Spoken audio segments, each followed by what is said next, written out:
زموږ چې څونه ملګري دي نیشنل پارټۍ والا، خصوصا حیدر خان ہوتی سے بہترین مہذب انداز کی گفتگو کی، اور دغه شان ایمل ولی صاحب دی ته درخواست دی نیشنل پارټۍ والا ته خصوصا او سپیشل زنګرونو دي او د پښتنو مشران دي او مضبوطه پارټي او نیټورک لري، دی د درخواست کې دی داسې په طریقې سره چې موږ پښتاني و الحمدلله الله رسول منو او خپل یو دستور سیستم د قبایلو د پښتنو موږ منو.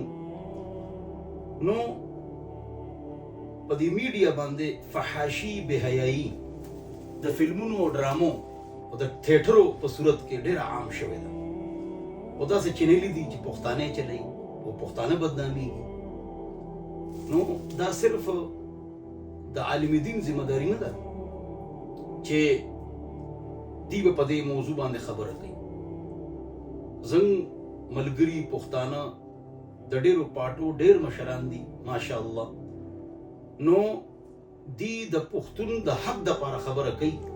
بجلی، ګیس، ځمکه، ډیم، مهنګایي ټیک خبره شوه.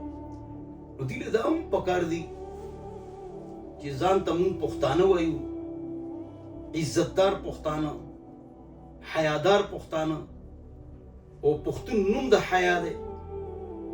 اذا فاتك الحیا فافعل ما شئت. نو دی له هم پکار دي چې داسې چینل، داسې فیسبوک پیجز چې څونه چلیږي یا پښتانه څونه فحاشي کوي، نو کومه چې دی کنټرول کې ده چې هغه دی بنده کې چې باید د پښتو د اصول ضوابطو خلاف ده، د پښتنو خلاف ده. دا صرف زمونږ نه ستاسو دا ذمہ داري ده چې په پرده، جامو، کپړو، تنګې جامې نه اچول، عزت، حیا، غیرت، د ښځو او سړو بیل بیل مجلس په دې موضوع باندې چې دي خبره مو وکړي او عمل هم پرې وکړي. موږ پښتانه یو او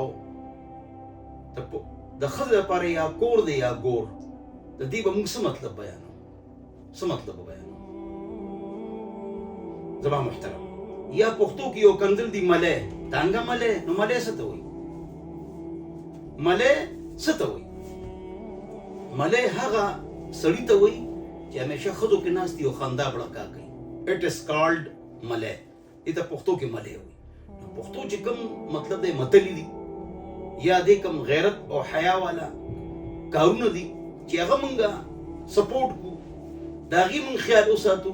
نو فلانې او فلانې او فلانې چې فلمونه جوړوي یا فحاشي کوي، یا فلانې او فلانې او فلانې چې پښتانه بدنام کړو، دی په خپله پارټۍ کې د ایکشن پارټي جوړه کړي، بلکې جماعت ایکشن چې هغه په دې ځینو باندې پابندي ولګوي.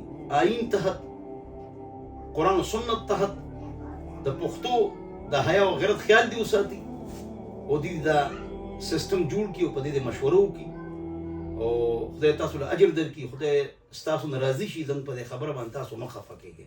والسلام.